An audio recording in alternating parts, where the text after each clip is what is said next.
শিষ্যদয় গুরু নানা যোগ শিখাইল। তারপরে আসে তারা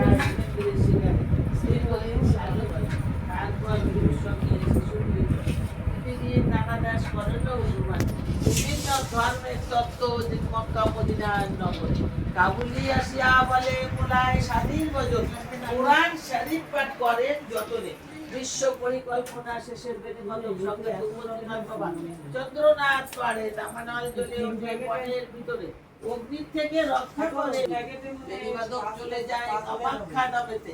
বাবা নেমে আসিলেন 12 দিন গ্রামে। বাবাকে প্রথমে কেউ চিনিতে না পারে, পাগল বলিয়ে সবে উপহাস করে। একদিন গ্রামের কইতে জড়াইয়া গায়ত্র হরি বাবা তারে খুলে দিল।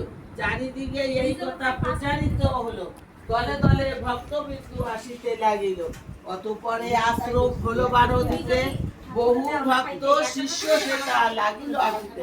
বাপি কত আসিল তথায়, সবাগার কষ্ট বাবা করে শিষ্য আর ভক্ত বাবা বলেন এ কথা, আমাকে ঠাকুর রূপে পুজো করা বেথা। শ্রদ্ধা ভক্তি নিয়ে যে বা আমারে ডাকিবে, অবশ্যই সেই ভক্ত সারা পাবে। আমি এই কথা করুণা মতে শিলামাচি থাকবো সদা তোদেরই মাঝারেতে, জলে স্থলে রণে জঙ্গলে যখনে বিপদে পড়িবি তখনই আমার কথা স্মরণ করিবি। এই রূপে লোকনাথ কত লীলা করে, কারো সাধ্য সেই সব পরিবারে পারে। 160 বছর বাবার বয়স হলো, মর্তদামে তেজিবারে বাবার ইচ্ছা হলো। 1297 সাল 19 জ্যৈষ্ঠতে দেহত্যাগ যান বাবা অমর লোকেতে। যার পরে বাবার পূজা রাখিবে যতনে, অন্য কষ্ট থাকিবে না তাহারে ভবনে।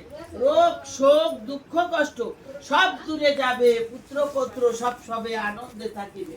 বাবার পাঁচালি যেবা পড়ে কিংবা শোনে, পুটবান সেই জন সদা রেখো মনে। কোন মন্ত্র কোন দীক্ষা নাই তাহার নামে, তাহার নামে মহামন্ত্র এই মর্ত ধামে।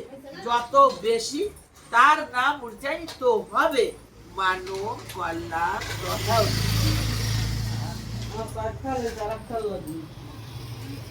জয় বাবা,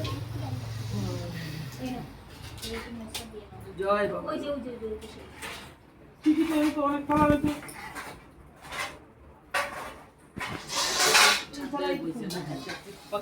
খালাই মা খাইও না।